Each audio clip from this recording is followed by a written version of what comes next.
Si Kai ay isang tao na masasabi nating hindi gaanong magaling na nagtatrabaho para sa Erza Foundation, sa kabila ng kanyang kahinaan ay nais pa rin niyang gawin ang lahat ng kanyang makakaya upang maiwasan ang panibagong digmaan at mapanatili ang kapayapaan sa mundo. Isang araw ay nakakita siya ng isang babaeng nakagapos sa isang sky platform, base sa kanyang itsura ay tila kalahating anghel at kalahating demonyo siya at nakiusap ang babae kay Kai na tulungan siyang makalaya.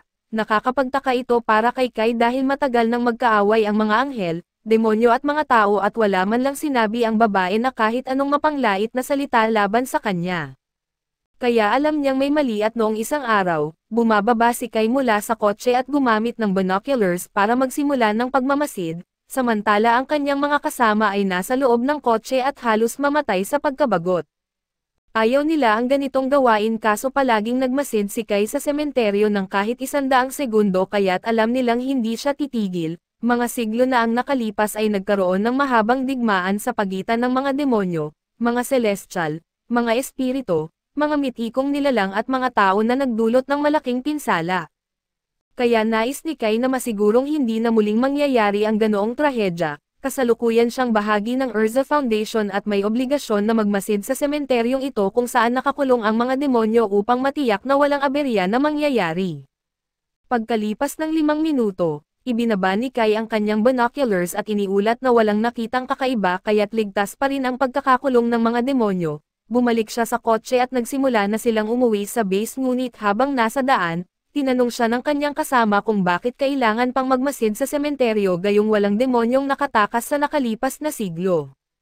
Inamin ni Kai na ligtas naman ang sementeryo, kaso bahagi ng kanilang tungkulin bilang mga miyembro ng Humanity Aegis Agency na tiyaking hindi makakatakas ang mga demonyo at naunawaan ito ng kanyang kasamang babae, pero nagreklamo pa rin ang lalaki na may 3 iba pang sementeryo sa mundo kaya't parang walang silbi ang kanilang patrol kung isa lang ang binabantayan nila. Siniguro ni Kai na may mga ahente rin na nagbabantay sa ibang sementeryo dahil hindi maaaring magbitaw ng demonyo ang sangkatauhan, kahit na may kapayapaan sa kasalukuyan ay ayaw ni Kai na maging kampante at pagbalik sa ahensya, nagsasanay si Kai gamit ang isang mythical beast simulation. Binalaan siya ng sistema na delikado para sa kanya na subukan ang ganitong antas ng pagsasanay dahil siya'y itinuturing na walang kwenta. Ngunit binaliwala ni Kai ang babala at sinugod ang dragon at tinangkang wasakin ito. Subalit tama ang sistema dahil hindi man lang natinag ang dragon sa kanyang atake at kung hindi ito simulation, malamang kinain na siya ng dragon at mabuti na lang at nandoon si Saki para patayin ang simulation bago siya masaktan. Nagreklamo si Saki tungkol sa sobrang panganib na kinakaharap ni Kai. Subalit pinaninindigan ni Kai na ang pagsasanay ay dapat maging mapanganib upang siya ay magkaroon ng pag-unlad. Dahil sa kanyang pagsumikap ay pabirong sinabi ng babae na tatatak sana ang pangalan ni Kai sa kasaysayan kung siya ay naroon noong digmaan ng 5 lahi. Ngunit alam ni Kai na hindi siya katulad ng propetang si Sid at hindi siya bagay para sa ganoong labanan, mahirap paniwalaan para sa kanya na ang isang tao ay mananalo laban sa mga bayani ng iba't ibang lahi. Sila ay napakalakas na mga mandirigma na pinangunahan ang kanilang mga lahi sa labanan at ito si Venese ng mga demonyo, si Alrea ng mga celestial, si Kilo ng mga espirito at si Rei ng mga mitiko na nilalang. Walang nakakaalam kung ano ang mangyayari kung ang 4 na iyon ay naririto pa, ngunit sa kabutihang palad sila ay natalo ng propetang si Sid at iyon lamang ang kwentong alam nila dahil walang ebidensya na si Sid o ang kanyang gintong espada ay tunay na nag-exist. Ang ibang bayani ay may mga video na nagpapatunay na sila ay naruroon, ngunit kakaibang walang anumang ebidensya tungkol kay Sid at sa kabila ng kakulangan ng ebidensya, gustong maniwala ng mga tao na siya ay nag-exist dahil ito ay malamang na magbibigay ng kasiyahan. Pagkatapos noon ay lumapit si Kai kay Ashran na natalo ng dragon at sinabihan na bumangon dahil kailangan na nilang mag-isip ng regalo para sa pagdiriwang ng promosyon ni Jin. Sinabi ni Ashran na maaari silang magbigay ng bouquet ng bulaklak o kung anuman, ngunit iniisip ni Saki na masyadong pangkaraniwan iyon dahil malamang na lahat ay magbibigay rin ng bulaklak. Si Jin ay ililipat sa royal capital ng Zack dahil sa kanyang natatanging kakayahan kahit na siya'y 17 taong gulang pa lamang, kaya kailangan nilang magbigay ng espesyal na regalo para sa okasyon. Biglang nakatanggap si Kai ng mensahe mula kay Gan na humihiling na makikipagkita sa kanya kinabukasan ng umaga. Hinihiling din ni Gan na huwag ipaalam ito kina Ashran at Saki subalit dahil nakita na nila ang mensahe sa telepono, nagsimula silang magtanong kung nakikipag-date ba si Kai kay Jin. Ayaw sagutin ni Kai ang kanilang mga tanong kaya't napagpasyahan na lang niyang tumakbo palayo. Kinabukasan ay naghihintay si Kai kay Jin sa kanilang tagpuan at agad namang dumating si Jin, kitang-kita ang kanyang paghahanda at effort sa pag-aayos. Nagulat si Kai na dumating si Jin sa tamang oras dahil karaniwan ay hinihintay niya ito ng halos 1 oras. Tinawag siyang bastos ni Jin dahil sa sinabi pero inamin niya na sinisigurado niyang dumating ng tamang oras dahil malapit na siyang mailipat. Napansin ni Jin na suot pa rin ni Kai ang kanyang uniforme kahit na day off nito. Ipinaliwanag ni Kai na nanggaling siya sa umagang pagsasanay kaya wala siyang oras para magpalit at tanging si Kai lamang ang mag-aakto ng ganito ka-casual sa pamimili kasama siya, pero iyon ang gusto ni Jin sa kanya. Nagpatuloy ang dalawa sa pamimili at habang tinitingnan ni Jin ang ilang alahas, tinanong ni Kai kung ano ang layunin ng pamimili nilang ito at ipinaliwanag ni Jin na gusto niyang magbigay ng mga pamamaalam na regalo kina Saki at Ashran. Alam niyang magbibigay sila ng regalo sa kanya kaya nais niyang magbigay rin ng kapalit bago siya umalis dahil maaaring ito na ang huling pagkakataon na magkikita sila. Sinabi ni Kai na medyo baliw ang pag-iisip ni Jin dahil 2 taon lang ang kanyang transfer kaya babalik din siya agad, ngunit sa panahong iyon ay natapos na sina Ashran at Saki sa kanilang serbisyo bilang sundalo at magiging sibilyan na sila. Sa katunayan ay sa loob ng 2 taon, malamang na si Kai at Jin na lang ang natitirang sundalo sa Human Aegis Agency at sinubukan ni Kai na mapasaya si Jin sa paalala na matagal na siyang nagtatrabaho upang maging pinuno ng Zack, pagkatapos mag-retire ng kanyang ama. Pangarap niya ito mula pagkabata kaya hindi siya dapat malungkot dahil mas malapit na siya sa kanyang pangarap. Pagkatapos noon ay nagpatuloy sila sa pamimili at nagkaroon ng masayang oras na magkasama. Pagkatapos ng araw, nagpasalamat si Jin kay Kai sa pagsama sa kanya dahil napadali nito ang pamimili at habang naghihintay sa isang stoplight, naalala ni Jin ang pagkakataon noong 10 taong gulang si Kai at pumasok sa sementeryo kasama ang ama ni Jin. Sa hindi inaasahang pagkakataon ay nahulog siya sa lugar kung saan nakakulong ang mga demonyo at sa ilalim, malinaw niyang nakita ang alamat na gintong espada ni Sid at di niya gustong pag-usapan ito dahil walang maniniwala. Mula noon ay sinimulan ni Kai ang kanyang misyon na tiyakin na hindi na muling makalaya ang mga demonyo sa mundo, at ramdam pa rin niya ang pilat ng nakaraan kaya't alam ni Jin na magiging sundalo pa rin si Kai pagbalik niya. Dahil dito ay tinanong ni Jin si Kai kung posible bang maging higit pa sa magkaibigan sila pagbalik niya. Kaso habang nagpapahayag si Jin ng kanyang nararamdaman ay biglang nagsimulang gumuho ang realidad. Si Kai lamang ang nakakita ng kakaibang nangyayari at bago pa niya maunawaan ang lahat, biglang naipatupad ang tinatawag na World Reincarnation Order at pagmulat ng mata ni Kai, nakita niyang nasa wasak na bersyon siya ng syudad. Una siyang nalito kaso agad itong napalitan ng takot nang makita ang isang demonyo sa kanto. Agad na nagcast ng attack spell ang demonyo para patayin si Kai kaya't napilitan siyang harangin ito gamit ang kanyang weapon case at nakaligtas si Kai sa unang atake, pero hindi pa natatapos ang demonyo. Habang nag-charge ng pangalawang atake ang demonyo, tumakbo si Kai papunta sa kanyang baril at nang makuha niya ito, inilagay niya ang espesyal na bala at ginamit ito para i-cancel ang mahika ng demonyo. Nagulat ang demonyo na nagawa ng tao na i-cancel ang kanyang mahika. Ngunit iyon ay dahil ang mga bala ni Kai ay may halong elven magic na sapat para kontrahin ang demon magic at nagbago ng tactics ang demonyo at nagsimulang mag-cast ng spell sa paanan ni Kai, pero nagawa niyang tumalon at makalapit bago magpaputok ng baril sa point-blank range na nag-incinerate sa demonyo. Nakahinga ng maluwag si Kai dahil gumana ang kanyang plano at ang huling balang iyon ay dinisenyo para gayahin ang apoy ng dragon. Ngunit ngayon lang niya ito nagamit at ito rin ang unang pagkakataon niyang lumaban sa demonyo kaya natutuwa siya na nagawa niyang kumilos katulad ng sa pagsasanay. Umaasa siyang hindi siya makakatagpo ng dragon at biglang narinig ni Kai ang isang boses sa likuran niya. Paglingon niya ay nakita niya ang isa pang demonyo na nakatitig sa kanya at nagtatanong kung paano nagawa ng isang mababang tao na talunin ang isang demonyo. Itinaas ni Kai ang kanyang baril at tinanong kung bakit marunong magsalita ng wika ng tao ang demonyo kung nagagalit ito sa mga tao. Sinabi ng demonyo na mas madali niyang mapasunod ang mga alipin na tao sa pamamagitan ng pagsasalita ng kanilang wika. Nagulat si Kai sa natuklasan na ang mga tao ay mga alipin sa mundong ito. Ngunit tumanggi ang demonyo na magbigay pa ng karagdagang impormasyon at sinabi na aalisin na niya si Kai dahil mukhang mapanganib ito. Malapit nang magbitaw ng makapangyarihang spell ang demonyo sa kanya kaso sa huling segundo ay may naghagis ng flashbang. Habang nabulag ang demonyo ay isinakay si Kai sa isang kotse at mabilis na umalis. Nagulat siya nang makita na ang nagligtas sa kanya ay si Saki at sinabi ni Saki na hindi niya pa nakikilala si Kai kaya't hindi niya alam kung paano nalaman ni Kai ang kanyang pangalan. Kahit gaano pa ipilit ni Kai na kilala niya si Saki ay hindi siya naaalala nito pati na rin si Ashran. Akala ni Saki at Ashran na nagkakaroon ng psychotic episode si Kai dahil sa atake ng demonyo, ngunit tiyak ni Kai na kilala niya sila at hindi siya makapaniwala na nakalimutan na siya ng mga ito. Sinubukan niyang sabihin na nasa iisang koponan sila sa Humanity Aegis Agency, ngunit hindi narinig ni Saki ang tungkol sa ahensyang iyon at sinabing siya ay isang sundalo ng Human Resistance. Hindi alam ni Kai kung ano ang sinasabi ni Saki kaya tinanong niya sila kung ano ang nangyari sa mundong ito.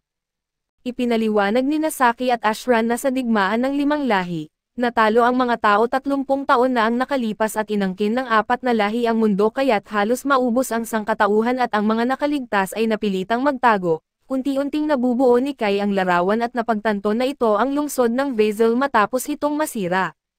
Dinala si Kai sa isang underground tunnel habang ipinapaliwanag ni Ashran na ang mga lungsod sa buong mundo ay inangkin ng 4 na iba pang lahi. Karamihan sa kanila ay nag-aaway upang makakuha ng bagong teritoryo at ang lungsod na ito ay inangkin ng mga demonyo kaya't ang mga tao ay kinailangang magtago sa ilalim ng lupa upang mabuhay.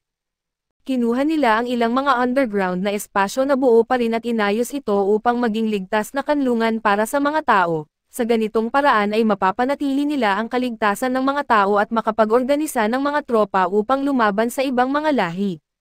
Huminto sandali si Kai at tinanong kung bakit natalo ang sangkatauhan sa digmaan, ngunit sa tingin ni Saki at Ashran ay halata naman ang sagot dahil walang tao ang maaaring makatalo sa demonyo ng mag-isa, at higit pa rito ang lahat ng lahi ay may mga napakalakas na bayani kaya't walang laban ang mga tao.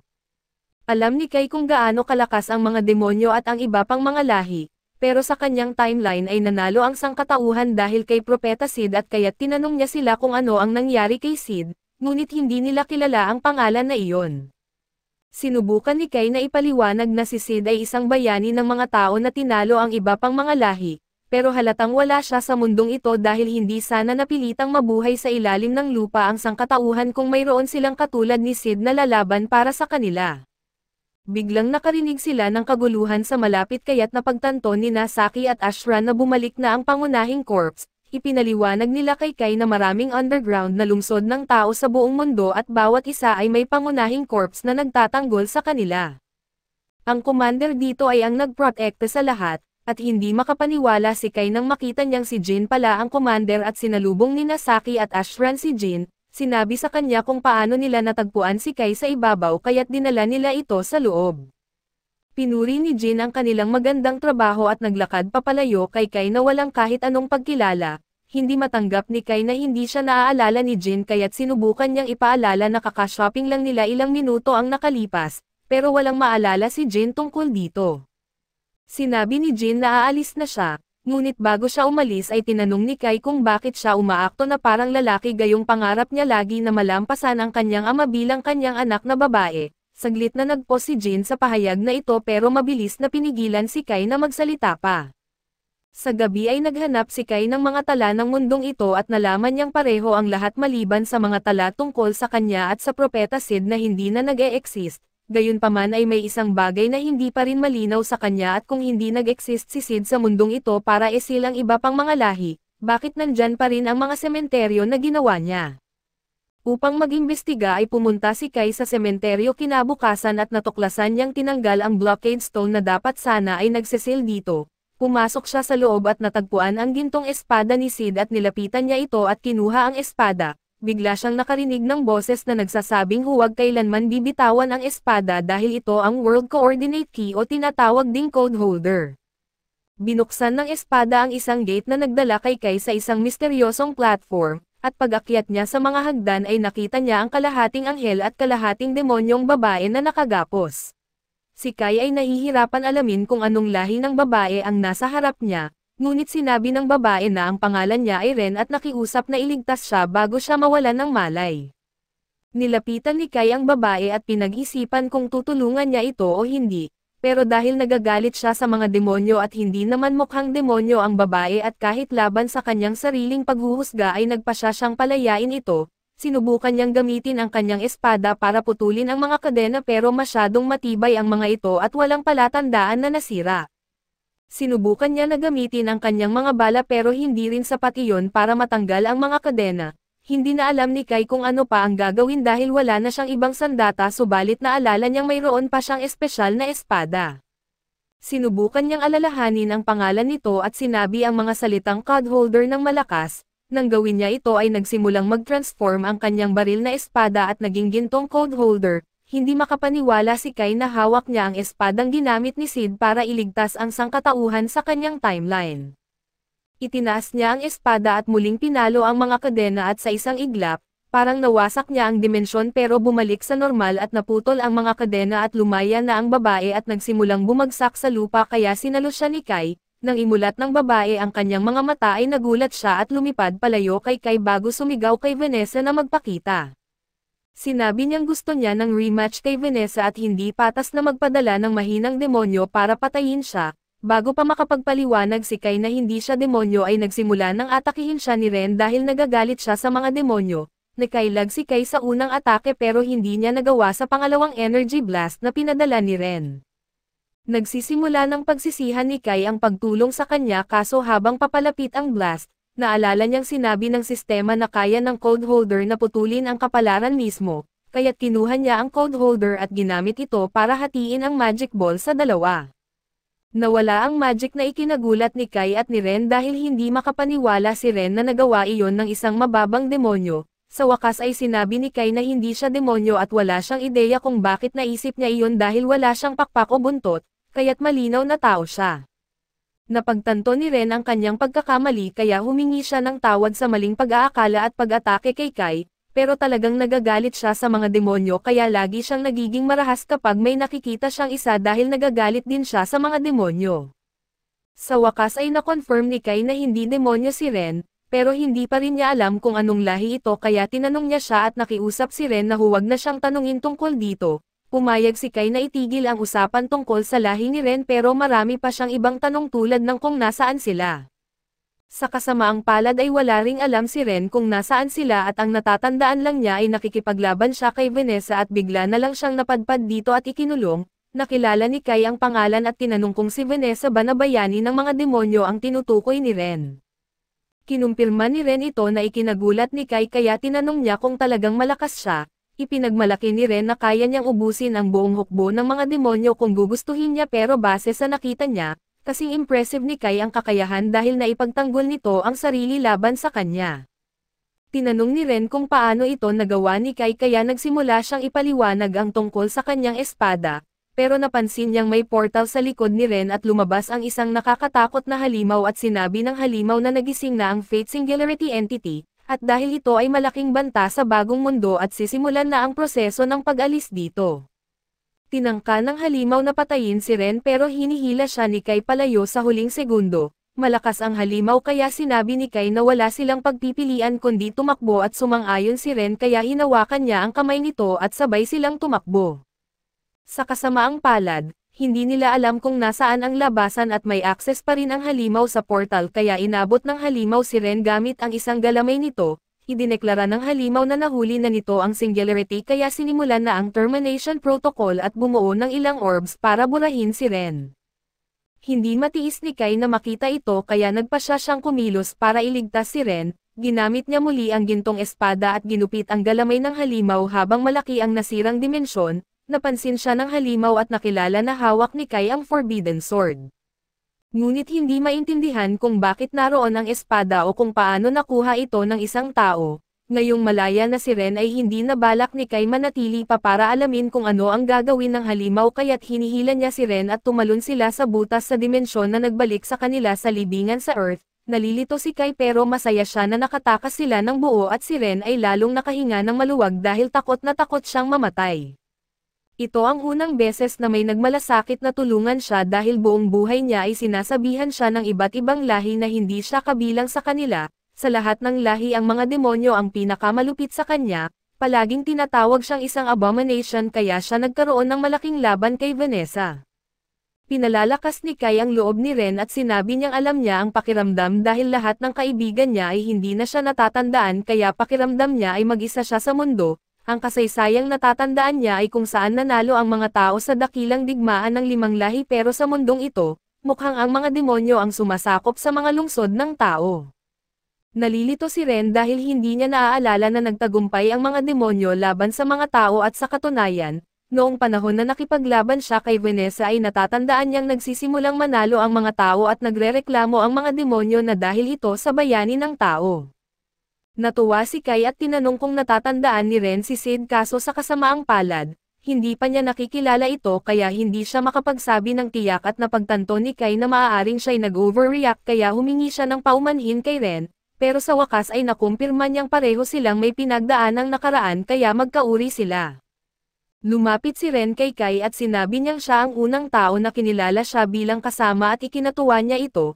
Umalis sila sa libingan at tinanong ni Ren si Kai kung ano ang plano niya ngayon at bago pa makasagot si Kai, nawalan ng malay si Ren sa lupa sa sobrang pagod. Nag-alala si Kai at inisip na maaaring dahil sa atake na natamo niya kanina kaya tinulungan niya itong bumangon. Sinabi niyang balak niyang bumalik sa lungsod dahil wala siyang ibang mapupuntahan kaya't inimbitahan niya itong manatili kasama niya habang naroon siya. Nag-alangan si Ren na pumayag dahil ayaw niyang pumunta sa isang lungsod ng tao kaya tinanong siya ni Kai kung bakit. Sinabi niya na hindi siya makapagtitiwala sa ibang tao at si Kai lang ang pinagkakatiwalaan niya dahil niligtas siya nito, kaya binanggit ni Kai na dapat niyang pagkatiwalaan na protektahan siya ni Kai at muling hiniling na sumama ito sa kanya. Malaya siyang umalis kung hindi siya komportable roon kaya pumayag na rin si Ren na sumama at pagdating nila sa kwarto, nakahiga si Kai sa kama habang naliligo si Ren at pagod na pagod si Kai sa biyahe pauwi, hindi pa nakakasakay ng kotse si Ren kaya natakot siya buong oras ng biyahe at halos magbanggaan sila ng ilang beses. Buti na lang ay naitago ni Ren ang kanyang mga pakpak kaya pagdating nila, walang nakapansin na hindi siya tao pero napansin pa rin ng mga tao ang kakaiba niyang kilos at sinubukan pa niyang makipaglaban gamit ang mahika sa ilang tao. Kaya't kinailangan siyang pigilan ni Kai pero naiintindihan naman siya nito kung bakit siya nag-iingat dahil napapalibutan siya ng mga hindi pamilyar na tao. Pagkatapos ay napansin ni Kai ang kanyang espada at hindi niya napansin na bumalik ito sa normal kaya kinuha niya ito, muntik na niyang sabihin ang salitang cod holder para muling mag-transform pero bago pa niya magawa iyon, tumakbo palabas si Ren mula sa shower at humingi ng tulong dahil hindi niya alam kung paano patayin ang shower. Sinabi ni Kai na tutulungan niya siya pero hindi niya muna siya titingnan dahil wala siyang suot na damit. Pagkatapos mapatay ang shower ay nagbihis si Ren at sinabi kay Kai na sa tingin niya hindi patas na lahat ng magagandang bagay ay nasa tao. Kahit sa kalagayan ng lipunan ng tao, mayroon pa rin silang mainit na tubig sa shower habang siya ay naliligo sa talon at mayroon din silang malalambot na kama. Pero sa ibabaw ng lahat ang lungsod ay nasira kaya napagtanto ni Ren na hindi nagbibiro si Kai nang sabihin niyang sinakop na ng mga demonyo ang lungsod. Noong una ay nagduda siya kay Kai, pero ang pagkakakilala kay Ren ay nakumpirma niyang hindi siya nababaliw kaya alam na niya ngayon na nasa mundo sila kung saan ang resulta ng dakilang digmaan ng mga lahi ay nabago. Ang tamang kasaysayan ay kung saan naging bayani ng mga tao si Sid pero sa realidad na ito ay hindi siya umiral. Iminungkahi ni Ren na kailangan lang nilang makatakas sa realidad na ito at bumalik sa dating mundo at bagaman iyon ay solusyon sa kanilang problema, hindi alam ni Kai kung may paraan ba talagang magawa iyon at natulog sila pagkatapos sa kalagitnaan ng gabi, nagising si Ren at binalaan si Kai na nararamdaman niyang may malakas na mahika na ibig sabihin nito, ang mga demonyo ay umaatake sa labas. Ang mga demonyo ay binubutas na ang kisame ng lungsod at nagsimula ng magwala. Alam na ni Kai na talo ang sangkatauhan sa realidad na ito pero hindi niya naisip na ganito kalupit ang mga tao laban sa mga demonyo. Wala ring hero na makakapagligtas sa kanila kaya napagpasyahan ni Kai na kailangan niyang maging si Sid para sa kapakanan ng sangkatauhan. Ang mga unit ng depensa ay nagsimulang magpaputok ng mga bala sa mga demonyo, kaso alam nilang walang magagawa ang maliliit na bala kaya tumakbo si Saki para kunin ang machine gun at gayunpaman, bago niya ito makuha ay may isang demonyo ang lumitaw sa likuran niya at magpapakawala na ng isang spell, kaso sa huling sandali ay sumugod si Kai para iligtas siya at binagsak ang demonyo. Sinabi ni Kai kay Saki na dapat gumamit siya ng tubig laban sa mga demonyo dahil kapag sumipsip ito sa kanilang mga katawan, magiging mabigat sila para lumipad at kapag nakalapag na sila, dapat silang atakehin ng mga granada. Biglang nakita ni Kai na naging bato si Ashran dahil sa spell ng isang demonyo kaya bumaril siya ng anti-magic bullet para ma-interrupt ang spell at mailigtas si Ashran. Sinubukan ng demonyo na hulihin si Kai habang ang isa pang demonyo ay paparating sa likuran niya para umatake.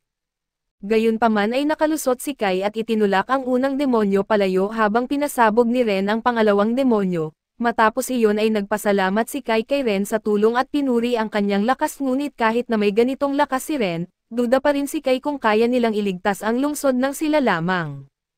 Lumapit sina Ashran at Saki kay Kai at tinanong siya kung paano niya nasira ang mahika gamit ang mga bala at napapabagsak ang mga demonyo gamit ang kanyang mga kamao. Ipinaliwanag ni Kai sa kanila na nanggagaling siya sa mundo kung saan nanalo ang sangkatauhan sa digmaan ng mga lahi. Ang kanyang teknik sa pakikipaglaban kasama na ang kanyang mga espesyal na bala ay nagmula sa mundong iyon. Hindi pa rin makapaniwala sina Saki at Ashran na seryoso si Kai tungkol sa pagkakaroon ng alternate na timeline. Bago pa sila makapagtanong pa ay nakatanggap si Ashran ng mensahe na 2 Demon Scouts ang nakatakas at kung makarating sila sa kanilang pinuno at magulat tungkol sa lokasyon ng underground na lungsod, isang buong hukbo ng mga demonyo ang darating dito at papatayin ang bawat tao. Sinabi ni Ashran na kailangan niyang magulat sa Rebel Army Headquarters at iginiit ni Saki kay Kai na sumama sa kanila papunta sa headquarters, dahil ang kanyang lakas ay isang mahalagang asset kaya siguradong tatanggapin siya ni Jin. Pumayag si Kai na sumama kaya sila ay nagpunta sa headquarters na matatagpuan sa lumang Royal Capital. Ang lugar ay nasira taon na ang nakakaraan, ngunit iyon din ang dahilan kung bakit nila piniling itayo ang kanilang headquarters doon, dahil hindi iisipin ng mga demonyo na maghanap sa kanila doon. Ang nagmungkahi ng lokasyon ay ang ama ni Jin, kaso nagretiro siya bilang pinuno ng Rebel Army 2 taon na ang nakalipas, dahil sa isang pinsala kaya si Jin ang pumalit sa kanya at nakarating sila sa HQ at dinala sina Kai at Ren upang makipagkita kay Jin. Natanggap na ni Jin ang mga ulat mula kay Ashran kaya tinanong niya si Kai tungkol sa alternate na timeline na binanggit niya kanina. Ikinwento ni Kai ang lahat ng kanyang nalalaman, ngunit tinawag siyang sinungaling ng mga opisyal doon dahil sa kanyang mapangahas na pahayag. Gayunpaman ay binanggit ni Kai kung paano sila naging magkaibigan ni Jin noong bata pa sila sa nakaraang timeline at kung paano niya laging nais maging katulad sa mga taong pangarap niya. Ang mga pangalan na iyon ay nakaagaw ng pansin ni Jin kaso wala pa siyang sinabi at nagpasya na tapusin na ang pagpupulong para sa araw na iyon. Sa gabi ay hiningi ni Jin na makipagkita kay Kai at mukhang mas bukas na siya sa ideya na maaaring nagsasabi ng totoo si Kai, dahil kakaunti lamang ang mga tao sa mundong ito na nakakaalam na siya ay isang babae at ang mga pangalan ni Naog at Jur ay mga palayaw ng kanyang ama at lolo. Gayunpaman ay hindi ibig sabihin na naniniwala siya sa lahat ng sinabi ni Kai, pero ang kanyang mga kasanayan sa pakikipaglaban at kaalaman ay mahalaga at sinabi niya kay Kai ang tungkol sa plano niyang makipag-coordinate sa ibang mga human cities, upang labanan ang mga demonyong darating upang salakayin ang Neo Vassal. Subalit hindi sang-ayon si Ren dahil sa tingin niya ay magdudulot lamang ito ng mas maraming demonyo na aatake sa paglipas ng panahon. Dagdag pa niya na kung may darating na mataas na ranggong demonyo ay agad na mabibigo ang buong plano.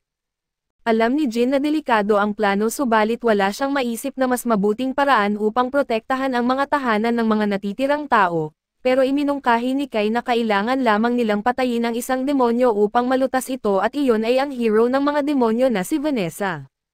Iniisip ni Jin na baliw ang ideya na atakihin ang isang demonyong kasing lakas ni Vanessa, pero tiwala si Kai na ang code holder ay epektibo laban sa kanya kaya sinabi niyang sila ni Ren ang susugod kay Vanessa. Mas nakatuon ang mga demonyo sa pakikipaglaban sa ibang mga lahi kaya karamihan sa kanilang puwersa ay wala sa tabi ni Vanessa.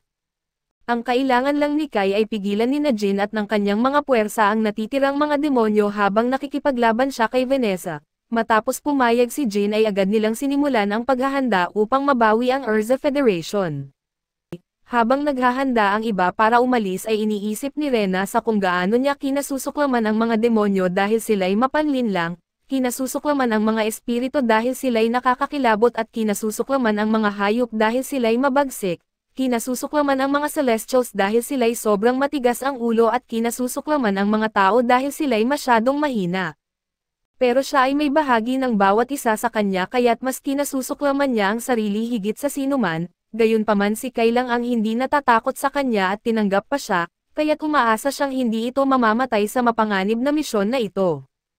Habang sila'y nasa daan na, nagkomento si Saki na ang rebel army ni Erza ay papunta upang salakayin ang government palace sa pamamagitan ng underground path, habang abala ang mga demonic forces ay palalayain nila ang mga bihag at tatalunan si Vanessa, at si Jin ang mamumuno sa lahat kaya tiwala siyang magtatagumpay sila. Pero ang nag-aalala lang siya sa plano ay ang kanilang team ang tatalo kay Vanessa. Sa takot ay kumapit siya kay Rena na nagdududa kung kaya ng 4 na tao na talunin si Vanessa at pinapaalala ni Kai sa kanila na dapat nilang habulin si Vanessa sa lalong madaling panahon, at maaari lang siyang umasa kay Rena at Ashran para sa suporta. Marahan na hinimas ni Rena ang ulo ni Saki upang mapakalma ito, sinasabing espesyal siya dahil kaibigan siya ni Kai at sinigurado na malakas siya at hindi matatalo ng kahit sino maliban kay Vanessa at sa kabilang banda. Nagkomento si Ashran na kahit mukhang kalmado siya ay nag-aalala rin siya at baka matuklasan sila kung marami silang grupo.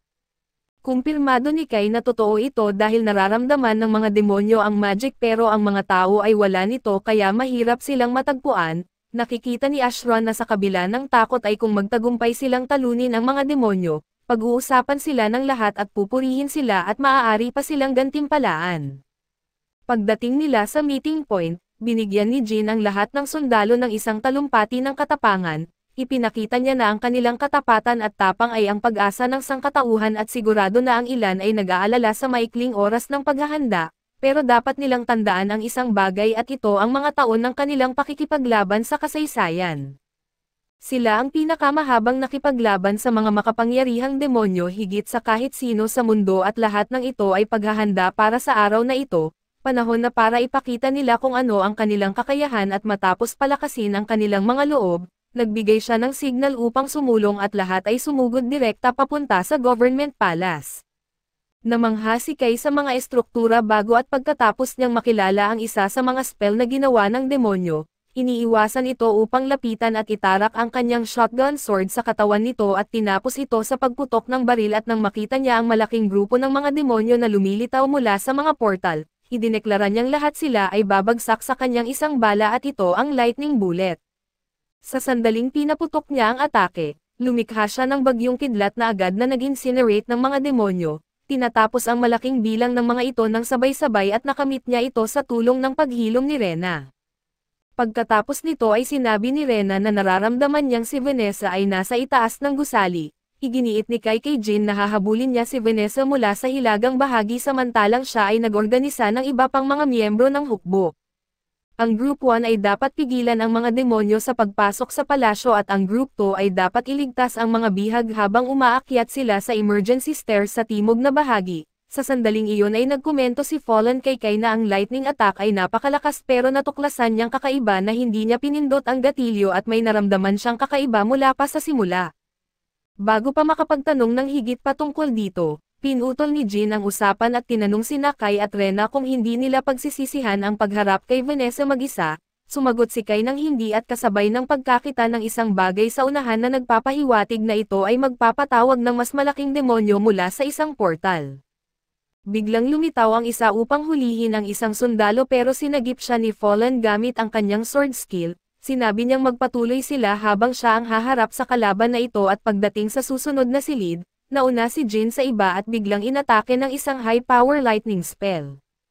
Nag-aalala ang iba pero hindi siya nasaktan sa atake at sinabi sa kanila na huwag mag-alala sa kanyang kaligtasan. Nakita ni Rena na ito ay isang elven garment at kinumpirma ni Jin ito at binanggit na ito ay ang Sacred Light Garment. Isang magical item mula sa Elven Village na may pinakamataas na magical defense at sinabi niyang magpatuloy sila habang haharapin niya ang malaking demonyo sa kanyang harapan.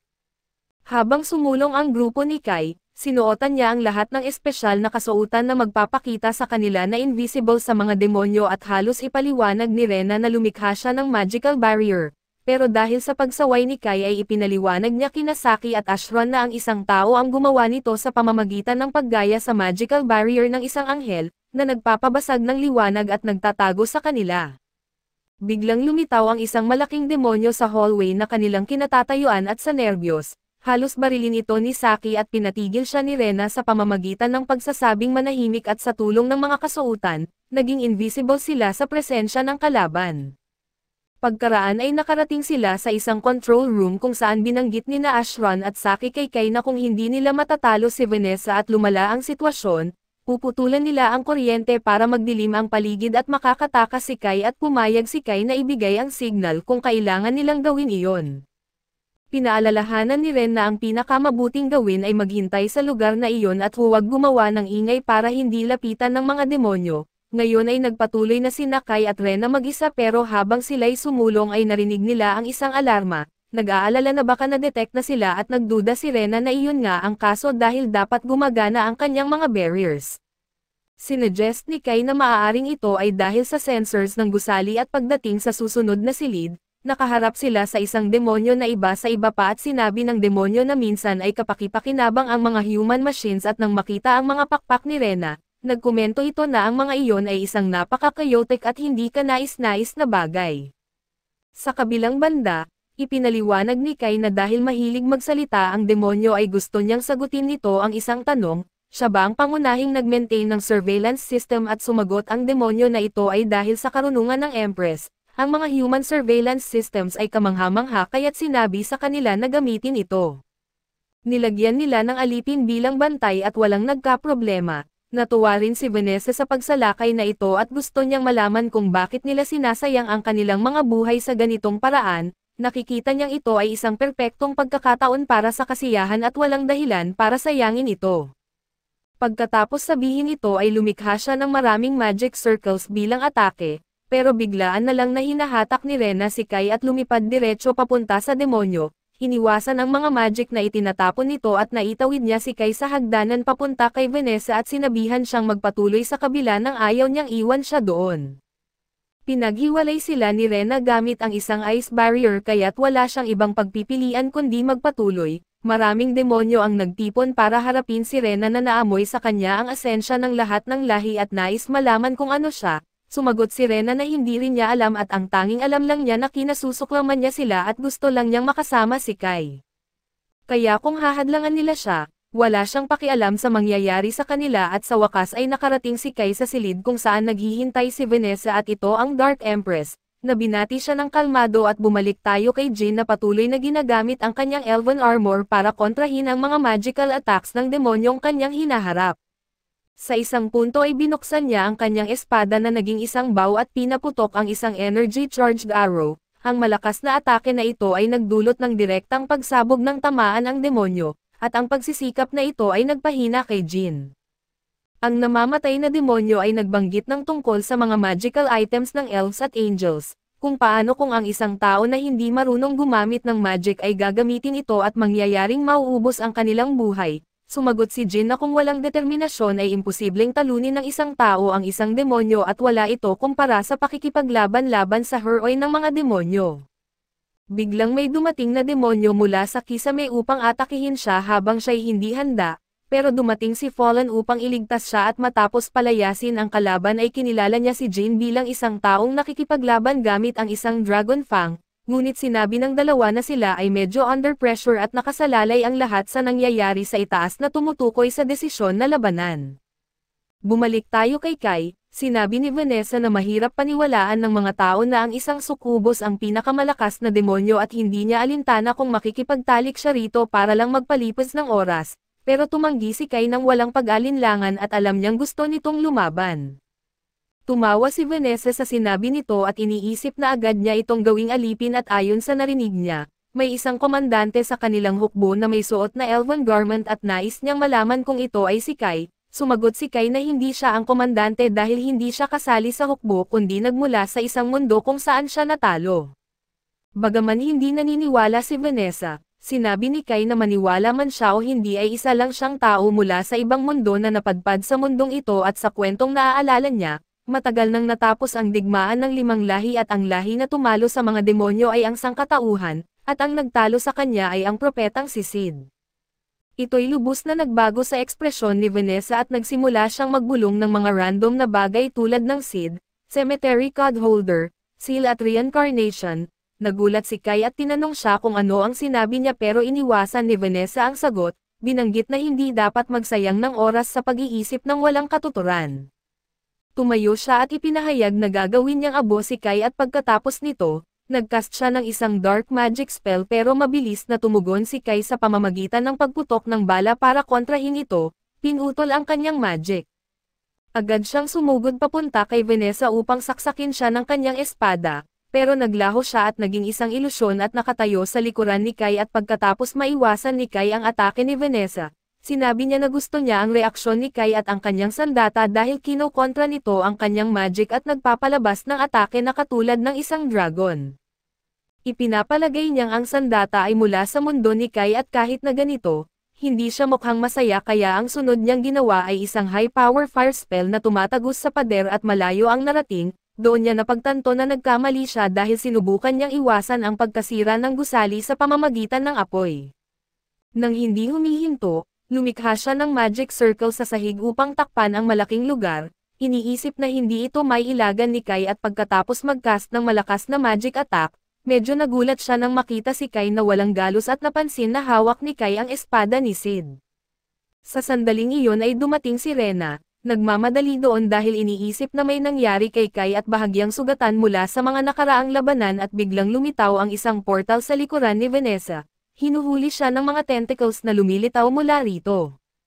Pagkatapos ang isa pang portal ang lumitaw sa itaas nila kung saan lumabas ang isang hindi kilalang nilalang, binanggit niya na kakaiba ang mga fluctuations ni Vanessa at may impluensya si Sid at ito ang Forbidden Word, pagkatapos ay isinagawa niya ang isang proseso sa katawan ni Vanessa habang natatanto nito kung ano ang nangyayari bago siya mabura mula sa mundong ito. Ipinakita ni Vanessa ang pagtutol at nagawa niyang makawala, sinasabing ang isang Alrea henchman ay hindi siya matatapos, pagkatapos ay gumamit siya ng isang makapangyarihang spell na naging abo siya kaso nakita niyang hindi siya namatay na labis na kinadismayan niya. Sa wakas ang hindi kilalang kalaban ay bumalik sa kanyang portal at naglaho at sa kabilang banda, nagulat si Kai na hinarap ni Rena si Vanessa at napansin kung gaano siya kalakas pero sinabi ni Rena na hindi iyon ang kaso at pagkatapos ay inihayag niya na natatakot siya, na palagi siyang malakas pero ang Vanessa mula sa ibang mundo ay hindi ganito nakakatakot. Napagtanto niyang hindi niya magamot ang kanyang sugat na dulot ng hindi kilalang kalaban kahit sa kanyang magic, pero hindi niya ito alintana dahil ang kanyang prioridad ay alisin ang mga nasa harapan niya at nakikita ni Kai at Rena na ito ay masama dahil pinalaya na ngayon ni Vanessa ang lahat ng kanyang kapangyarihan, may mga marka sa kanyang katawan na wala siya noon. Alam ni Ren na wala siyang laban kay Vanessa kaya't bago siya atakihin, lumipad siya at inatake si Vanessa habang sinasabihan si Kai na tumakbo dahil hindi niya kayang pigilan si Vanessa ng matagal. Nagcast siya ng Shadow Prison Barrier sa paligid nila ni Ren para makakuha pa ng oras. Alam ni Vanessa na mahina ang barrier magic ng mga spirits para pigilan siya at tinangay si Ren ng lakas ng pagkasira ni Vanessa sa barrier, pero bago siya mapatay ni Vanessa ay sinugod ni Kai ito. Dahil naagaw ni Kai ang atensyon ni Vanessa, sa kanya ipinunta nito ang atake at bagaman na block ni Kai ang karamihan ng pinsala, mukhang malubha pa rin ang kanyang kalagayan at di makapaniwala si Ren na napahamak si Kai dahil sa kanya. Inaasar siya ni Vanessa at tinatanong kung susubukan ba niyang ipaghiganti si Kai o tumakas na lang siya. Sawa na si Ren sa boses ni Vanessa kaya gagawin niya ang lahat para maparusahan ito at nang ilabas ni Ren ang buong kapangyarihan niya, nag-transform ang kanyang katawan na nagpapakita ng katangian ng 5 lahi. Nakakatawa ito para kay Vanessa. Pero hindi na nagbibiro si Ren at sinuntok niya si Vanessa sa tiyan na tinanggal ang ngiti sa mukha nito, mukhang pantay na sila ni Vanessa sa lakas pero nilalaro lang pala siya ni Vanessa at tuwang-tuwa siya sa kakaibang anyo ni Ren at tinatanong bakit hindi niya ginamit ito agad. Kung ginamit niya ito ay baka nakatakas pa si Kai, tinanong ni Vanessa kung natakot ba si Ren na ipakita ang tunay niyang anyo o baka natakot siyang tawaging halimaw. Nagsimulang umiyak si Ren pero pinapaalala ni Vanessa na wala siyang dapat sisihin kundi ang sarili. Si Vanessa ay ang demon hero kaya't gagawin niya ang gusto niya kaso si Ren ang may pagkakataong iligtas si Kai at hindi niya ginawa dahil sa takot. Kahit masakit tanggapin ay tama si Vanessa at kasalanan ni Ren na namatay si Kai pero hindi na iyon mahalaga, wala na siyang magagawa para buhayin si Kai. Ang gusto na lang niya ngayon ay mamatay kasama si Vanessa at hinawakan niya ang kamay nito at nagcast ng sumpa. Hindi napansin ni Vanessa na may mga patak ng dugo na lumalabas sa kanyang balat na siyang buhay niya, at walang depensa o pagtutol ang makakapigil dito at patuloy ang pagpatak hanggang mamatay sila pareho. Pero may isang huling alas si Vanessa at biglang bumagsak si Ren at ipinaliwanag ni Vanessa na bagaman hindi mapipigilan ang sumpa, nakadepende pa rin ito sa kapangyarihan ng caster at normal na may sapat na magic si Ren para magtagumpay, pero nasa base ni Vanessa sila kaya't may mga handa siyang countermeasures.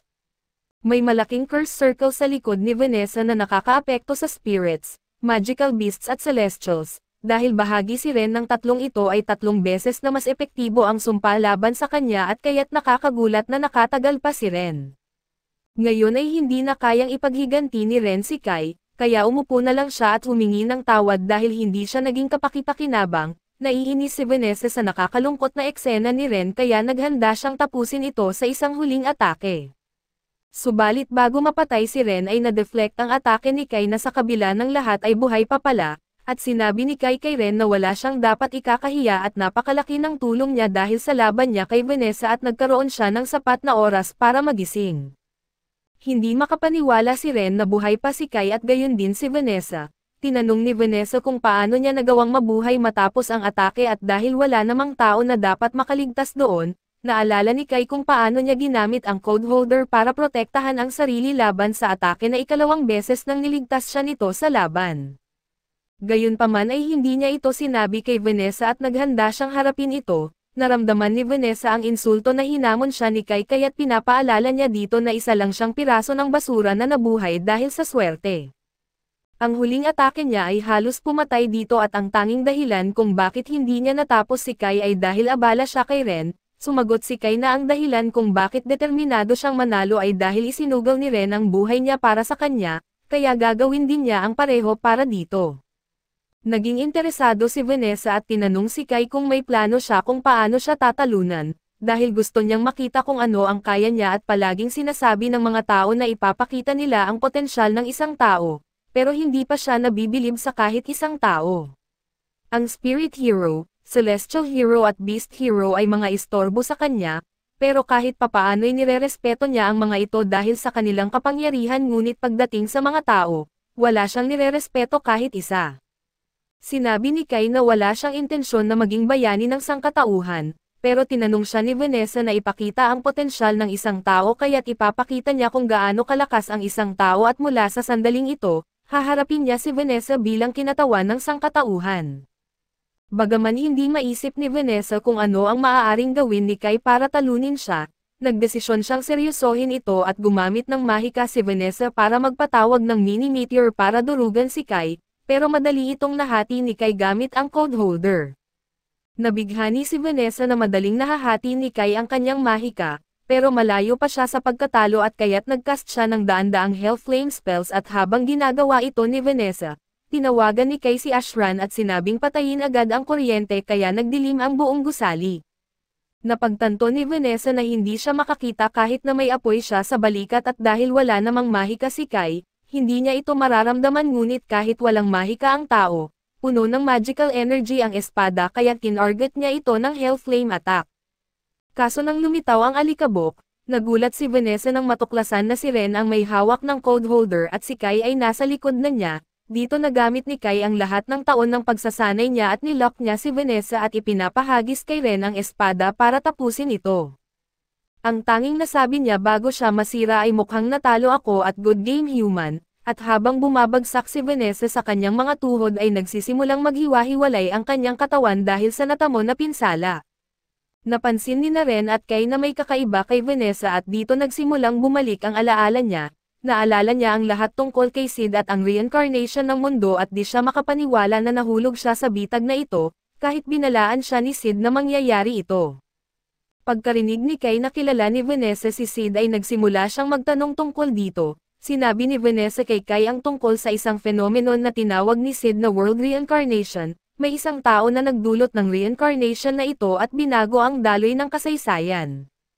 Kailangang hanapin ni Kai ang taong ito dahil malamang isa ito sa 3 natitirang bayani. Alam ni Sid ang tungkol sa World Reincarnation kaya ipinagkatiwala niya kay Vanessa ang kanyang espada upang matiyak na hindi ito maagaw ng kalaban. Ito ang nag-iisang susi para maitama ang mga pagbabagong ginawa sa mundong ito. Tinanong ni Kai kung bakit nagtutulungan sina Vanessa at Sid gayong dapat sila ay magkaaway. Bagaman nakipaglaban si Vanessa kay Sid minsan ay nakuha ni Sid ang respeto ni Vanessa bilang isang malakas na mandirigma kaya nagtulungan sila. Marami pang hindi alam si Kai tungkol sa nakaraang realidad kaya binalaan siya ni Vanessa na mag-ingat sa Zero Code dahil ito ay napakahirap harapin, dagdag pa nito na mahusay ang ginawa ni Kai laban sa kanya at talagang humanga siya sa plano ni Kai na gamitin ang dilim, pati na sa tapang at kakayahan sa pakikipaglaban. Ngayon ay sigurado na siya na ito ang ibig sabihin ni Kai ng human spirit, pero nairita pa rin siya sa pagkatalo niya kay Kai at sinabi ni Vanessa na gusto pa rin niyang makaharap si Kai muli sa hinaharap at magiging mas masaya siya sa laban nila. Naiwan si Kai na walang masabi matapos ang mga sinabi ni Vanessa, ngunit sa kalaunan ay naramdaman niya ang pagkapagod mula sa laban kaya napaluhod siya at nirelieved siya na natalo niya si Vanessa. Ang balita ng pagkatalo nito ay kumalat sa lahat ng natitirang tao at bago pa man magtagal, nagtipon sila sa Urza Foundation para simulan ang pag-reclaim nito. Mukhang umaayos na ang lahat para sa mga tao at habang masaya ang lahat sa pinakabagong tagumpay ng sangkatauhan, si Kai ay nawawala pa rin sa pag-iisip kung ano ang susunod niyang gagawin at tinanong siya ni Ren kung may problema ba, at sinabi niyang inakala niya na may nangyari sa kanila kaya sila lang ang nakakaalala ng lumang mundo. Pero kung totoo ang sinabi ni Vanessa, kabaligtaran ang nangyari na bago ang mundo sa paligid nila at sila lang ang nanatiling pareho at gusto ni Ren na bumalik ang lahat sa dati dahil natatakot siya sa mundong ito, pumayag si Kai pero hindi pa rin niya alam kung paano nila babaguhin ang lahat. Dumating si Jin kina Kai at Ren para magpasalamat at bagaman wasak ang lugar, ang tanging dahilan kung bakit na-reclaim ng mga tao ang kanilang syudad ay dahil sa pagsisikap ni Kai at Ren, kaya gusto niyang magpasalamat sa kanila sa ngalan ng Rebel Army. Napansin ni Jin na hindi mukhang masaya si Kai at Ren sa kabila ng kanilang tagumpay, binanggit ni Kai na relieved siya na nanalo siya dahil hindi niya kayang talunin si Vanessa kung muli silang magharap. Ngayon na wala na si Vanessa ay maaaring maibalik ng mga tao ang syudad sa dati nitong anyo o mas maganda pa, pero hindi na ito gagawin ni Jin at ang mga tao na naroon noong unang bumagsak ang Federation sa mga demonyo ang mas angkop na manguna sa restoration efforts. Tinanong ni Kai at Ren si Jin kung ano ang gagawin niya kung hindi siya tutulong sa pag-rebuild. Ipinaliwanag ni Jin na may tatlong iba pang federation na nasakop ng ibang lahi at ito ang EO Federation, ang Ulan Federation at ang Shoals Federation. Bawat isa ay kasalukuyang nasa ilalim ng kontrol ng isa sa natitirang lahi at may mga human rebel army na lumalaban-laban sa kanila. Plano niyang pumunta doon para tulungan ang paglunsad ng malakihang operasyon para bumuo ng isang United Rebel Front. Kumalat na sa buong kontinente ang balita ng pagkatalo ni Vanessa at dahil dito ay mas motivated ang mga tao kahit saan kaysa dati, kaya umaasa si Jin na sasama si Kai at Ren sa kanya upang tulungan ang ibang rebel armies at kung magtulungan sila, maaari nilang magawa ang parehong bagay na nagawa ng mga tao sa orihinal na mundo ni Kai at mapapaalis ang lahat ng ibang lahi. Personal na mangunguna si Jin sa mga sundalo at tiyakin na si Kai at Ren ay magkakaroon ng buong suporta na maibibigay nila. Gusto niyang lumaban si Kai kasama nila at natigilan si Kai sandali kaya sinabi ni Jin na mahalaga rin na mabigyan siya ng sapat na compensation para sa lahat ng hero work na ito. Pero hindi naman sa ayaw tumulong ni Kai na manalo ang sangkatauhan sa digmaan, iniisip lang niya kung gaano kaseryoso ang bersyon ni Jin at sa kanyang realidad. Si Jin ay isang kahanga-hangang tao ngunit may pagkabata rin siya kaya minsan ay tinatawagan siya sa kalagitnaan ng training para mag-shopping, o mag-alala sa kanyang hinaharap kasama ang mga kaibigan. Mahirap isipin na gagawin ito ng bagong bersyon ni Jin, pumayag si Kai na sumama kay Jin sa pakikipaglaban sa ibang lahi at pagpapalaya sa sangkatauhan kaya iniabot niya ang kanyang kamay kay Jin bilang simbolo ng pakikipagtulungan at nagkamay sila. Pagkatapos ay bumababa sila sa ground floor at kinausap ni Jin ang mga sundalo, tinatanong kung nakapagpahinga na sila ng maayos at lahat sila ay puno ng enerhiya dahil sa unang pagkakataon, nakatulog sila nang hindi nag-aalala na aatakehin sila ng mga demonyo. Masaya silang na-reclaim ang Urza at ipinaalam ni Jin ang plano na i-reclaim ang ibang federation, samantala ay kinausap ni Kai si Ren at sinabi na tatapusin niya ang digmaan ng 5 lahi at kung ang mundong ito ay walang seed para iligtas ito, siya na mismo ang magiging bayani ng sangkatauhan at habang ginagawa ito, hahanapin niya ang taong nasa likod ng World Reincarnation at ibabalik ang mundo sa dati. Ang grupo ay nagpasya na tumungo sa EO Foundation para tumulong sa mga rebel kaso napakalamig kaya't nagkaroon ng sipon si Ashan. Sa daan ay medyo naiinis din siya dahil pagkatapos ng lahat ng kanilang hirap na mabawi ang Urza Foundation, hindi man lang nila naranasan ang kanilang tagumpay bago sila ipinadala sa susunod na misyon. Sinabi ni Saki sa kanya na hindi siya dapat magreklamo dahil may mga kahilingan mula sa iba't ibang parte ng bansa, at ngayon sina Jay at ang kanyang grupo ang tanging pag-asa ng sangkatauhan, kaya't kailangan nilang gawin ang kanilang bahagi para makatulong hanggat maaari.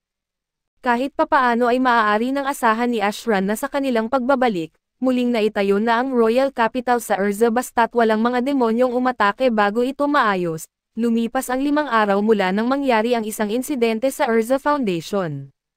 Habang tumutulong si Nakai at Ren sa paglilinis ay biglang nakaramdam si Ren ng presensya ng isang demonyo sa malapit kaya't sinuri nila ito, ngunit pagpasok nila sa gusali ay biglang nawala ang presensya ng demonyo at napagtanto ni Seren na ito ay isang bitag at sinubukan na bigyan ng babala si Kai, pero huli na dahil nahuli na sila sa isang harang. Biglang lumitaw ang isang demonyo sa itaas nila at nakilala niya si Kai bilang tao na nagpabagsak kay Vanessa. Agad siyang nagpaputok ng magic blast kay Kai at walang sinayang na oras si Kai at agad na ginamit ang code holder para mapigilan ang atake. Gayunpaman habang siya'y distracted ay sinubukan na mapapabagsak ng demonyo si Kai mula sa likuran, ngunit sa huling segundo ay tumulong si Ren at tinulak ang demonyo palayo at nang magkaroon ng sapat na distansya sa pagitan nila, tinanong ni Kai ang intensyon ng demonyo pero binanggit niya na gusto lang niyang batiin ang tao na pumatay sa kanyang kapatid. Nagpakilala siya bilang si Himmel na isang sukubos at naramdaman ni Kai ang parehong nakakatakot na aura na naramdaman niya kay Vanessa.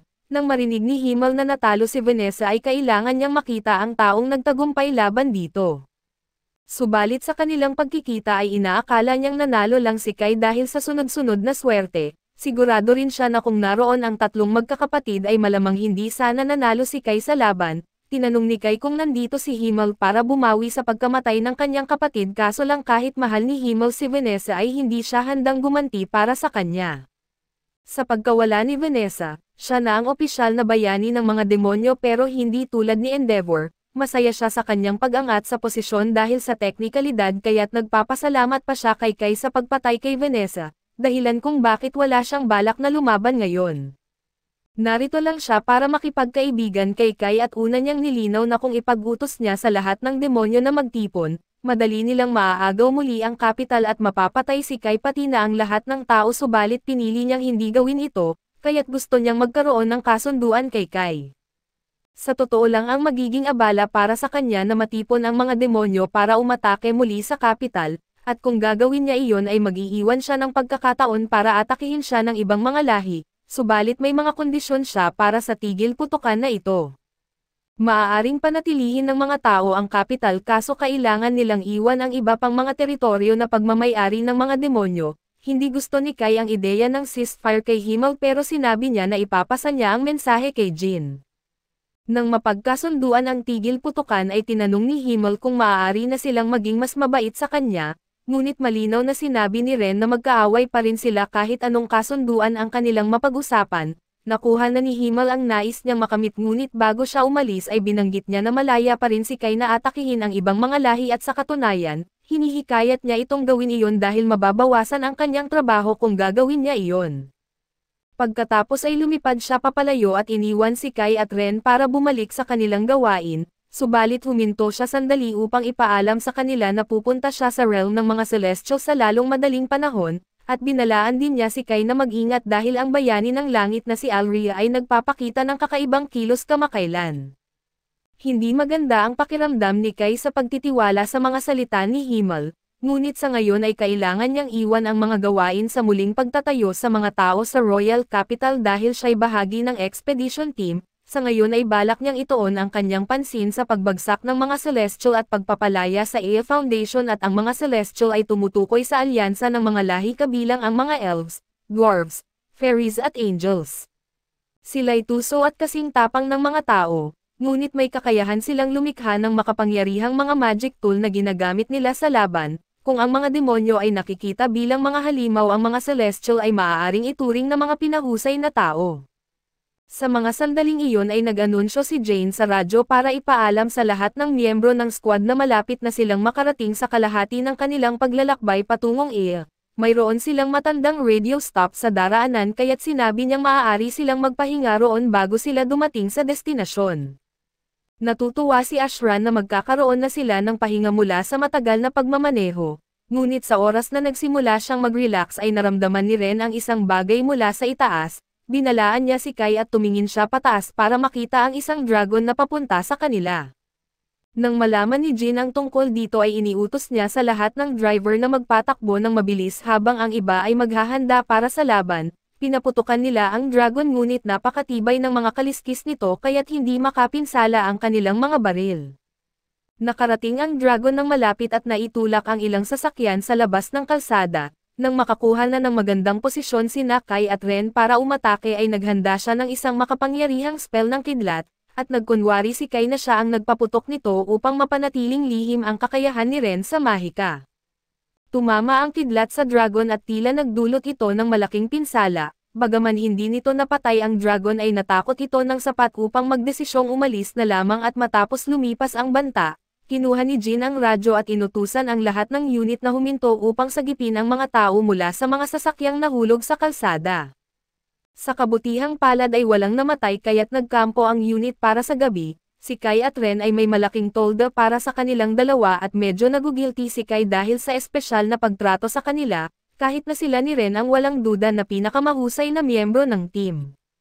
Ipinapaalala rin niya kay Ren na may nakalaan na seksyon ng tolda para sa mga babae, ngunit tumanggi si Ren na umalis dahil nais niyang manatili sa tabi ni Kai at nang bigla niyang maramdaman ang pagdating ni Jin at alam niyang tama siya, pagkaraan ng ilang sandali ay pumasok sina Jin at Fallon sa tolda. Medyo nagulat si Kai dahil hindi niya alam kung ano ang ginagawa ni Jin doon, kaso pinapaalala ni Jin na teknikal na ito ang kanyang tolda bilang commanding officer, at dinala lang niya sina Kai at Ren doon upang magsilbing mga bodyguard. Nakakuha ng pansin ni Kai si Fallon at sinabihan siyang lumabas ng tolda dahil nais ni Fallon na makipag-usap sa kanya sa labas. Iginiit ni Fallon kay Kai na siya ang magbabantay sa labas ng tolda buong gabi at dahil nagpapanggap si Jin na lalaki, at magiging iskandaloso kung magsasama siya sa iisang tolda kasama ang isang babaeng tulad ni Fallon. Sa madaling salita, ipinaliwanag niya kay Kai na huwag siyang magpapakulit habang wala siya roon, ngunit hindi naman talaga balak ni Kai na gumawa ng kahit ano at bumalik niya sa loob ng tolda at nakita niyang minamasahe ni Ren si Jin, at talagang nag-e-enjoy si Jin matapos magsuot ng mabigat na armor buong araw. Umupo si Kai at binanggit na hindi niya inasahan na aatake ang isang mitolohiyang halimaw sa loob ng lugar ng Urza Foundation. Posible na ang dragon ay isang scout na ipinadala upang suriin ang mga tao na nagpabagsak kay Vanessa at kung ganoon nga, maaaring nasa panganib ang Royal Capital na atakihin. Subalit tiniyak ni Jin kay Kai na may mga hakbang na ginawa sa capital, kaya't kahit atakihin sila ng isang dragon ay hindi sila basta-basta matatalo at bukod pa dito ay may isa pang bagay na nais niyang banggitin bago sila matulog. Sinabi niya kay Kai na madalas siyang gumalaw-galaw sa pagtulog at humihingi na siya ng paumanhin para dito. Sa gabi ay nakahiga na si Kai sa kama at si Ren ay nakayakap sa kanya sa isang gilid, habang si Jin naman ay nakayakap sa kanya sa kabilang gilid at kailangan gamitin ni Kai ang lahat ng kanyang lakas ng loob para hindi magpadala sa sitwasyon. Kinabukasan ay bumalik na sila sa daan at napansin ni Ashran na parang hindi nakatulog si Kai buong gabi, ngunit ayaw pag-usapan ni Kai ito at habang nagpapatuloy sila sa pagmamaneho ay napansin ni Ren ang isang istruktura sa labas ng bundok, kaya't tinanong niya si Saki tungkol dito. Binanggit ni Saki na iyon ang border wall na naghihiwalay sa Federal Nations at malapit na nilang matawid ang hangganan. Nagradyo si Jin at ipinaalam sa lahat na ang kanilang destinasyon ay ang ikawalong lungsod na Kopia, na nasa labas lamang ng kapital ng Ea. Habang papalapit sila sa lungsod ay itinalaga si Saki bilang lookout duty, at sinabi niyang mahalaga na sila ang unang umatake kung makakita sila ng mga Celestial dahil epektibo ang mga baril laban sa kanila. Pinapaalalahanan ni Kai si Saki na huwag masyadong maging trigger happy dahil halos magkamukha ang mga tao at Celestial, kaya't baka mapagkakamalan niyang tamaan ang maling tao. Pagdating nila sa lugar kung saan nagtatago ang mga tao ng Resistance, kailangan nilang magpatuloy ng paglakad at habang naglalakad sila ay lumapit si Ren kay Kai at sinabing nakakita siya ng masarap na prutas na makakain. Sinabi ni Kai na hindi dapat basta-basta kumain si Ren ng prutas na makita lang niya, ngunit sinabi ni Ren na talagang masarap ito na kahit medyo naging manhid ang kanyang dila. Sa wakas ay nakarating sila sa kampo ng Resistance at sinalubong sila ng mga tao doon. Binuksan ang front gate at lumabas ang general ng Resistance upang salubungin ang grupo. nagpakilala siya bilang Zephen at isang karangalan para sa kanya na makilala si Jin ng personal at ang balita ng pagkatalo kay Vanessa ay nagbigay ng inspirasyon sa kanila na huwag sumuko, kaya't labis silang natutuwa na narito ang team ni Jin. Pagkatapos ay lumapit si Zephen kay Fallon at iginiit niyang natutuwa siyang buhay pa siya upang makipagkita muli kay Fallon, sa kabila ng kanilang pakikipaglaban sa magkaibang lugar at gayon din, masaya si Fallon na makita na buhay pa ang kanyang dating master. Pagkatapos ng mga pagbati ay tinanong ni Jin kung maaari siyang dalhin kay Dante at ito ang pinuno ng rebelyon, binanggit ni Zephen na sundan siya upang dalhin siya kay Dante kaso bago sila makarating doon, tinanong ni Zephen si Fallon kung may alam siya tungkol kay Dante. Mula sa narinig ni Fallon si Dante ay isang inapo ng dating royal family ng Ea at pinipili niyang tawagin ang sarili bilang emperor, siya rin ay labis na nagseselos at nagiging mapaghinala sa lahat ng nasa paligid niya, kaya't malamang na tinitingnan niya si Jin bilang isang banta sa kanyang awtoridad. Sinabi ni Zephen na tama siya at nakiusap kay Jin na maging mapagpasensya sa pag-uugali ni Dante, dahil kung wala man ang mga sundalo dito ay talagang pinahahalagahan ang kanyang tulong. Pagdating nila sa opisina ni Dante ay ipinakilala sila sa kanyang vice commander na si Cooper at sinabi niya na lahat ng kahilingan kay Dante ay kailangang dumaan sa kanya. Ngunit napansin ni Rain na may kakaiba kay Cooper at kahit na hindi niya masabi kung ano ito, pumasok si Jin upang makipagkita kay Dante at agad na nagpakita si Dante ng pagkapuot sa kanya, dahil sa pagsubok na agawin ang kanyang kaluwalhatian. Sa katunayan ay hindi niya nais na pumunta si Jin doon sa simula pa lamang, ngunit ang mga sundalo mismo ang nagpasya na humingi ng tulong at hindi alintana kung sino ang humingi ng tulong. Pinagpalagay ni Jin na ayaw ni Dante na nasa ilalim siya ng kontrol ng mga Celestial na agad namang kinumpirma ni Dante. Kung ganoon nga ay handa pa rin si Jin na tumulong sa anumang paraan na posible, nagdaos ng isang pulong pangmilitar kung saan ipinabatid kay Jin ang pagkakahati-hati ng Ea Foundation matapos itong masakop ng mga Celestial. Iba't ibang rehiyon ang kontrolado ng 4 na subdivision ng mga Celestial at ito ang Fairy Hideout, ang Dwarven Village, ang Elven Forest at ang Angel Court at ang tanging problema ay hindi nila alam kung nasaan ang Celestial Hero, kaya't humiling si Jin kay Dante na isasama ang ilan sa kanyang pinakamahuhusay na sundalo at iniaalok pa niyang personal na pangunahan ang isang search team.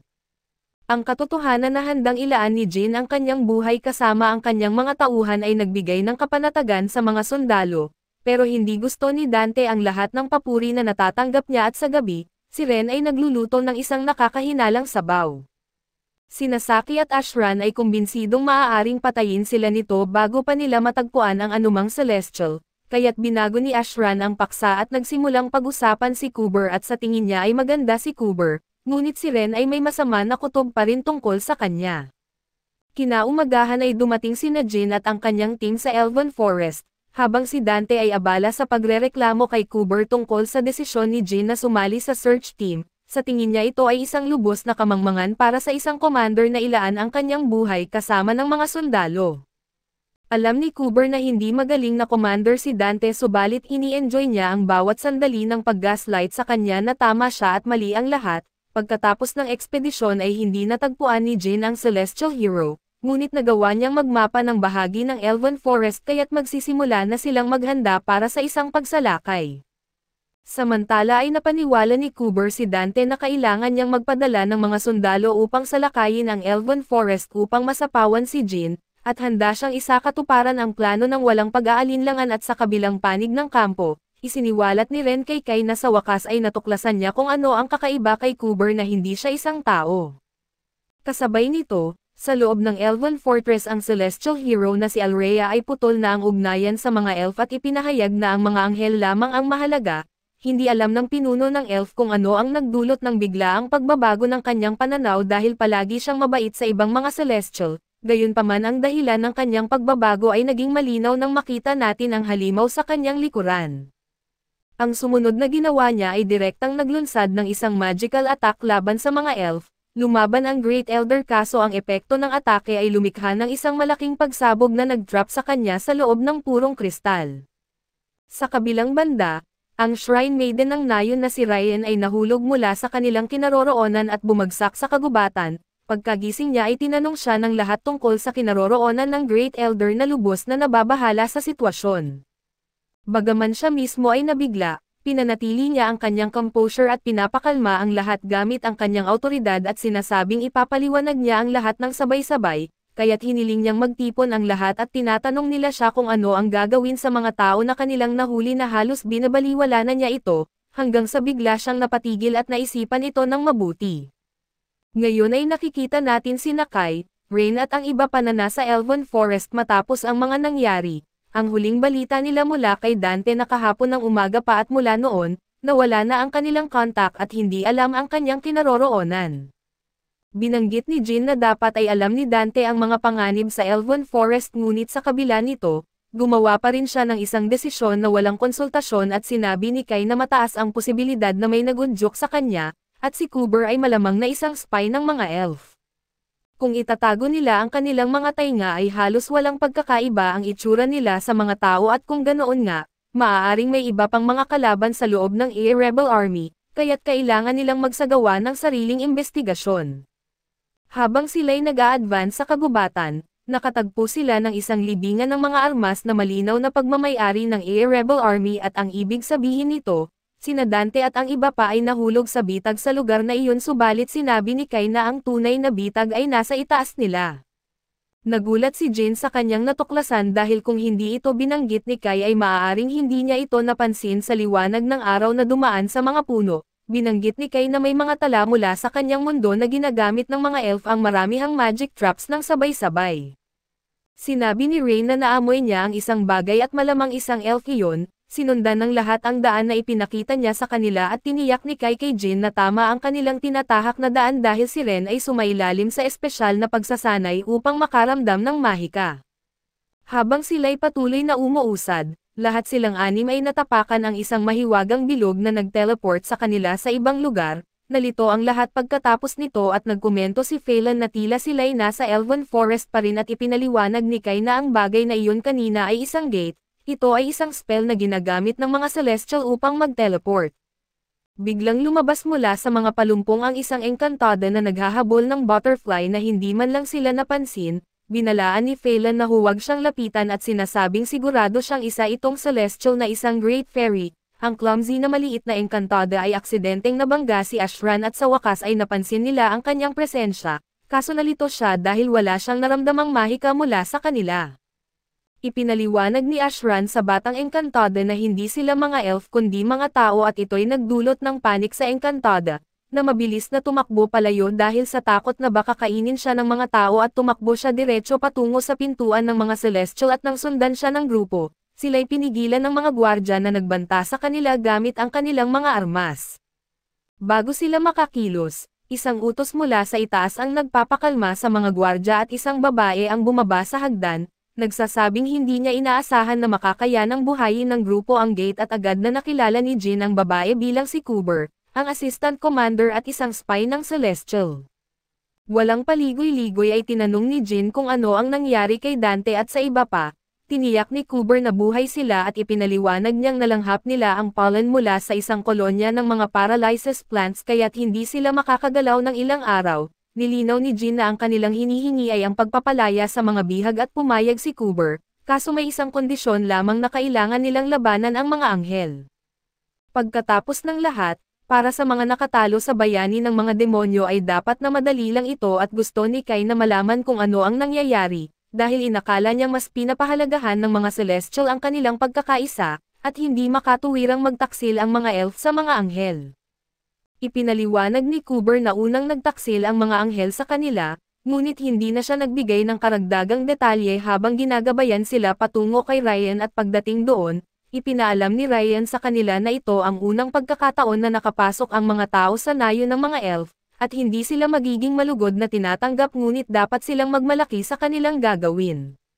Matapos ang tamang pagpapakilala ay tinanong ni Ryan kung sila nga ba ang mga tumalo sa bayani ng mga demonyo. Kinumpirma ito ni Jin at binanggit ni Ryan na ang suot niyang item sa ilalim ng kanyang armor ay isang elven garment, kaya gusto niyang malaman kung saan niya ito nakuha. Ipinaliwanag ni Jin na nakuha niya ito sa mga hangganan ng Urza Federation at isa itong mahiwagang bagay na ninakaw ng mga demonyo mula sa mga Celestial, ngunit ninakaw nila ang mga ito at nakuha ang item bagaman mahigit 10 taon na ang nakalipas, sinabi ni Ryan na baliwalain niya ito ngayong pagkakataon dahil hindi ito direktang ninakaw mula sa isang elf. Pagkatapos ay nagmungkahi siya ng isang kontrata na ibabalik nila ang mga bihag kapalit ng pagligtas ng grupo sa kanilang Great Elder mula kay Lord Alfra. Ipinaliwanag ni Ryan na nagbago si Lord Alrea at mula sa pagiging mainit at mabait ay bigla na lamang niyang inutos na maging bihag ang mga elf, dwarves at fairies sa mga anghel na hindi nila matanggap. Pumunta ang Great Elder at siya upang makipag-usap kay Alrea sa ngalan ng iba pang mga lahi, ngunit hindi siya nakinig at banibihag ang Great Elder na halos hindi siya nakatakas, ngunit hindi na makinig si Alrea sa kanilang mga salita at sinabi ni Ryan na bibigyan niya sila ng gabay, ngunit ito'y isang bagay na kailangang gawin ng mga tao ng mag-isa. Inakala ni Kai na hindi maaaring direktang magtungo ang isang elf upang iligtas ang kanilang leader at makipaglaban sa mga anghel, at kinumpirma ito ni Ryan at nagtanong si Phelan kung paano nila masiguro na hindi ito isang bitag, dahil kung susubukan nila ito at sasalakayin sila ng parehong mga elf at anghel, siguradong katapusan na nila. Biglang sinabi ni Coober na iaalay niya ang kanyang buhay at sasamahan sila patungo sa Angel Palace, kung sa anumang oras ay maramdaman nilang nagsisinungaling si Ryan ay malaya silang dakpin, patayin o gawin ang anumang nais nila kay Coober. Agad na tinanggihan ni Phelan ito at sinasabing hindi ito katanggap-tanggap at hindi nila dapat isipin na ang isang buhay ni Coober ay katumbas ng buhay ng 6 sa kanila at ng 20 bihag. Ipinilit niyang dagdagan ang bilang ng mga buhay na nakataya sa kanilang panig o pumili ng mas mahalagang buhay na ilalagay sa alanganin. Sinabi ni Ryan na sapat na ang kanyang sariling buhay sa ganitong kaso at sa kabila ng mga alalahanin ni Coober, tinanggap niya na sasamahan sila at sinabi niya na kung may alinlangan man sila ay maaari nilang tapusin ang kanyang buhay sa oras na iyon. Tinanggap ni Jin ang alok at pinakalma ni Ryan si Coober sa pagsasabing hindi ang mga fairies o ang dwarves ang may kasalanan sa pagkakabihag ng kanilang Great Elder, kundi ang mga elf at kung wala silang gagawin ay tinatanggap na rin nila ng tahimik ang mga anghel bilang kanilang mga amo kaya't iyon ang kanyang desisyon kahit na mabigo ang mga tao.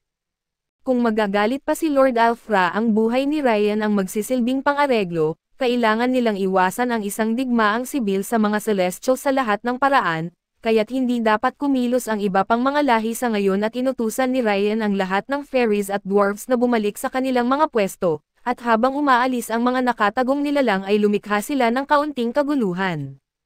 Tinawag niya si Silk at ito ang maliit na engkantado mula kanina, na gumamit ng fairy magic upang magbigay ng mga platform na maaaring gamitin sa ibabaw ng tubig. Nakilala ni Kai ang uri ng mahika na iyon at minadali sila ni Ryan na sumakay dito at sinasabing ipaliwanag niya ang mga detalye mamaya.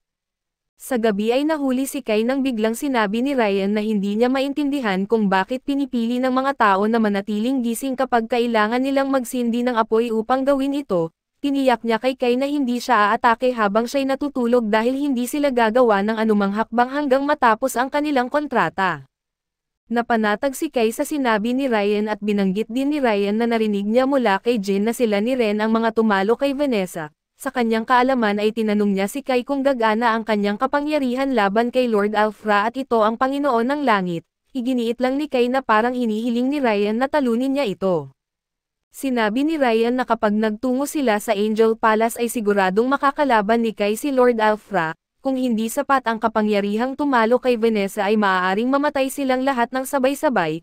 Pinapaalala niya kay Kai na tandaan ito at kung tatakbo siya dahil sa takot ay hindi siya papayagan na umalis sa kagubatan na ito nang nabubuhay.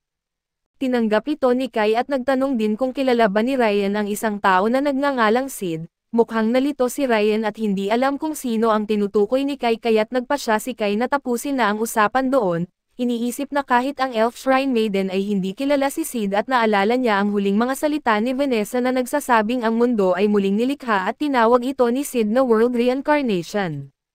May isang tao na nagdulot ng World Reincarnation na nagpabago sa mundo kaya't kailangan niyang hanapin ang nilalang na iyon. Isa ito sa 3 iba pang mga bayani at pinaghihinalaan ni Kai ang bayani ng mga celestial na si Lord Alfra at ito ang Panginoon ng Langit.